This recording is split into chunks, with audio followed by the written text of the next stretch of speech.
तो फाइनली दोस्तों हम कक्षा 12वीं विषय अंग्रेजी का कल का जो आपका अंग्रेजी विषय का त्रैमासिक परीक्षा का पेपर होने वाला है, यहाँ पर हम देखने वाले हैं। तो वीडियो के साथ अंत तक बने रहिए। तो यहाँ पर कुछ इस प्रकार से आपका पेपर आएगा। सबसे पहले सेक्शन है रीडिंग सेक्शन होगा, जिसमें से आपसे जो है 10 अंक में अनसीन पैसेज पूछी जाएगी और 10 आपको ऑब्जेक्ट टाइप क्वेश्चन दिए जाएंगे। तो सबसे पहले आपको अनसीन पैसेज को अच्छे से रीड कर लेना है। इसके बाद डायरेक्टली हम क्वेश्चन के आंसर आपको बताते हैं कि भाई वीडियो से लंबी हो जाएगी। तो यहाँ पर पहले क्वेश्चन का जो राइट आंसर होगा सी नंबर को ऑप्शन होगा इस प्रकार से। दूसरा क्वेश्चन है इसके बाद, तो दूसरे क्वेश्चन का जो राइट आंसर होगा, यदि आप इस अनसीन पैसेज को पढ़ेंगे तो ए नंबर को ऑप्शन इसका राइट आंसर होगा। तीसरा क्वेश्चन है, तीसरे क्वेश्चन का जो राइट आंसर हो जाएगा डी नंबर को ऑप्शन, नॉन ऑफ दीज होगा। चौथे क्वेश्चन का जो राइट आंसर होगा डी नंबर को ऑप्शन होगा, बोथ बी एंड सी होगा। इसके बाद पांचवें क्वेश्चन का जो राइट आंसर हो जाएगा बी नंबर को ऑप्शन हो जाएगा। इसके बाद छठवां क्वेश्चन है noun form of patent, patent का आपको नाउन फॉर्म बताना है, तो बी नंबर को ऑप्शन होगा, पेशेंट हो जाएगा। इसके बाद सातवें क्वेश्चन का जो राइट आंसर हो जाएगा यहाँ पर सी नंबर को ऑप्शन होगा, स्किन कैंसर हो जाएगा। इसके बाद आठवां दिया गया है, तो आठवें का जो करेक्ट आंसर हो जाएगा ए नंबर को ऑप्शन इसका राइट आंसर होगा। इसके बाद नौवां और 10वां का उत्तर हम एक साथ देख लेते हैं। तो यहाँ पर 9वें क्वेश्चन और 10वें क्वेश्चन का आंसर इस प्रकार से होगा। 9वें का आंसर इस प्रकार से होगा कि it generally occurs in old age, और 10वें का आंसर आप यहाँ से लेकर यहाँ तक लिखेंगे तो आपको अनसीन पैसेज में ही यह आंसर मिल जाएंगे। तो 10 अंक में आपका क्वेश्चन नंबर 1 पूछा जाएगा, इसको आपको तैयार कर लेना है। इसके बाद जो है question number 2, read the following passage carefully and answer the question given value.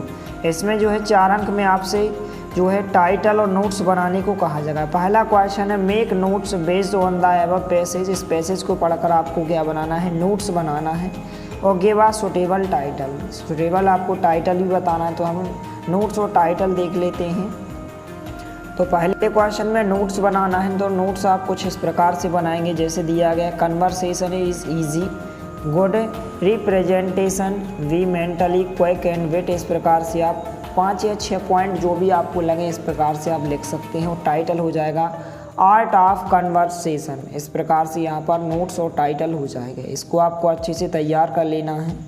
इसके बाद क्वेश्चन नंबर 3 इस प्रकार से पूछा गया, यहाँ पर आप देख सकते हैं कि यू आर आप जो हैं आश्चर्या पटेल हैं, student of class 12th of government higher secondary Dewas, you have found यहाँ पर bag in the school playground, prepare notice for the school notice board in inform. तो यहाँ पर आपको एक नोटिस बनाना है। तो नोटिस कुछ इस प्रकार से या क्वेश्चन पूछा गया, कुछ इस प्रकार से आप इसको इस प्रकार से आप नोटिस बनाएंगे। इस प्रकार से दिया गया आपको यहाँ से लेकर यहाँ तक कुछ इसी प्रकार से आपको बनाकर लिखना है। तो फटाफट आप इसका स्क्रीनशॉट ले लीजिए, या फिर चाहे तो आप इसके अथवा के क्वेश्चन का भी यहाँ पर कर सकते हैं। इसको इस प्रकार से दिया गया है। इसके बाद क्वेश्चन नंबर 4 दिया गया है, यहाँ पर आपको एक लेटर दिया गया है बोर्ड एग्जामिनेशन के लिए। तो यहाँ पर हम इसका आंसर देख लेते हैं। तो आपके जो है बोर्ड एग्ज़ाम अपकमिंग मतलब आने वाले हैं, उसके लिए आपको लेटर लिखना है। तो इस प्रकार से लेटर आप यहाँ से लेकर यहाँ तक लिखेंगे। इसको आप अच्छे से तैयार करें, इसका आप स्क्रीनशॉट ले सकते हैं।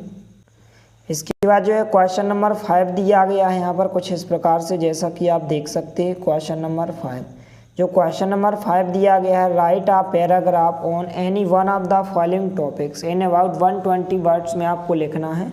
तो यहाँ पर हम जो है इम्पोर्टेंस ऑफ इंग्लिश का देखने वाली, इसको आपको अच्छे से तैयार करना है। तो यहाँ पर द इम्पोर्टेंस ऑफ इंग्लिश का पैराग्राफ इस प्रकार से आप तैयार कर सकते हैं। आप इसका स्क्रीनशॉट लेकर इसको आप अच्छे से तैयार करें। इस प्रकार से आंसर हो जाएगा।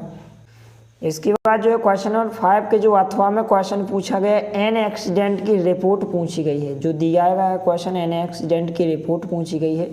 अब इसके बाद सेक्शन सी ग्रामर सेक्शन में 5 अंक में आपसे फिल इन द ब्लैंक्स पूछे गए हैं।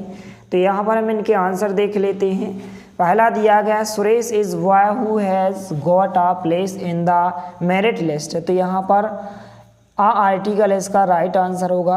दूसरा, हाउ खालिस्तान time do you take to reach your school. तो यहाँ पर इसमें आप मैनी भरेंगे, क्या भरेंगे, मैनी भरेंगे। तीसरा है he is good Khalistan English. तो यहाँ पर क्या हो जाएगा, इन इंग्लिश हो जाएगी, क्या हो जाएगा, तीसरे में आप इन भरेंगे। इसके बाद पांचवा दिया गया the man Khalistan the police arrest last night is a big thief, तो यहाँ पर हु हुम हुज, तो यहाँ पर आप क्या भरेंगे, होम भरेंगे। English is Khalistan is many countries, तो यहाँ पर क्या हो जाती है, स्पोकन बोली जाती है, स्पोकन इसका राइट आंसर होगा। तो इस प्रकार से आपको कोई भी 5 करने हैं, इस प्रकार से हमने आपके 5 के आंसर बता दिए हैं।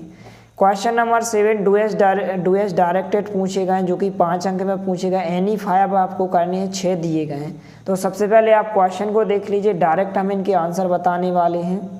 तो यहाँ पर कोई भी आपको 5 करने हैं, जिसमें से हमने आपको 4 के बताएं, एक आप अपने मन से कर सकते हैं कुछ इस प्रकार से। डू एस डायरेक्टेड 4 के आंसर हो जाएंगे, इनका आप स्क्रीनशॉट लेकर इनको आप अच्छे से तैयार। इसके बाद जो है क्वेश्चन नंबर जो सेक्शन डी में है टेक्स्ट बुक से, यहाँ पर जो है आपको एक्सट्रैक्ट पोएम दी गई है। Read the following extract the answer the question that follow, 5 अंक में दी गई और 5 ऑब्जेक्ट टाइप क्वेश्चन पूछे गए। तो सबसे पहले आपको इसको अच्छे से रीड कर लेना है। पहला क्वेश्चन है, इसका राइट आंसर बी नंबर का ऑप्शन होगा। इसके बाद जो है दूसरे का जो आंसर हो जाएगा, यहाँ पर सी नंबर का ऑप्शन हो जाएगा। तीसरे का आंसर हम देख लेते हैं, तो तीसरे का आंसर होगा डी नंबर का ऑप्शन, चौथे का बी नंबर का, और पाँचवें का जो राइट आंसर होगा डी नंबर का ऑप्शन होगा। इस प्रकार से पाँचवें का आपका डी नंबर का ऑप्शन होगा। क्वेश्चन नंबर 9 जो है एक्सटेट, यहाँ पर प्रोस आपको दी गई है। Extract answer the question that follow दिया गया है, ए नंबर का है क्वेश्चन नंबर 9 का, जो कि 3 अंक में पूछी गई है। यहाँ पर इसको सबसे पहले आपको रीड करना है। पहला क्वेश्चन कुछ इस प्रकार से है, तो यहाँ पर इसका जो राइट आंसर होगा पहले का सी नंबर का ऑप्शन होगा, दूसरे का जो राइट आंसर होगा बी नंबर का होगा, और तीसरे के आंसर में आपको क्या लिखना है, कॉर्पस लिखना है, CORPSE कॉर्पस। इस प्रकार से आप उत्तर लिखेंगे। इसके बाद जो है बी नंबर का अनसीन पैसेज दी गई है, इसको आपको रीड करना है। 3 क्वेश्चन पूछेगा, पहले का आंसर ए नंबर का ऑप्शन होगा, दूसरे का आंसर बी नंबर का ऑप्शन होगा, तीसरे का जो राइट आंसर होगा यहाँ पर बी नंबर का ऑप्शन होगा, और चौथे का जो करेक्ट आंसर होगा ए नंबर का ऑप्शन होगा। इस प्रकार से इनको आपको तैयार करना है। इसके बाद क्वेश्चन नंबर 10 में आपको एनी 5 कुल 6 क्वेश्चन दिए गए, जिनमें से आपको कोई 5 क्वेश्चन को आपको तैयार करना है। तो इनको आप अच्छे से तैयार करें। इस प्रकार से आंसर क्वेश्चन पूछे गए हैं। क्वेश्चन नंबर 11 में इस प्रकार से आंसर क्वेश्चन आपको 3 करना है। कुल 4 दिए गए, जिनमें से आप कोई भी 3 प्रश्नों के उत्तर को तैयार करें। क्वेश्चन नंबर 12 में आपको कोई भी एनी 2 प्रश्नों के उत्तर लिखना है। 2-2 अंक के पूछे गए हैं, तो इनको आप अच्छे से तैयार करें। क्वेश्चन नंबर 13 में आपको एनी 2 करना है, जिनमें आपको 3 दिए गए, कोई भी 2 प्रश्नों के उत्तर लिखना है। इसके बाद क्वेश्चन नंबर 14 और 15 प्रश्नों को आप अच्छे से तैयार करें। तो मिलते हैं अगले वीडियो में, तब तक के लिए जय हिंद, वंदे मातरम।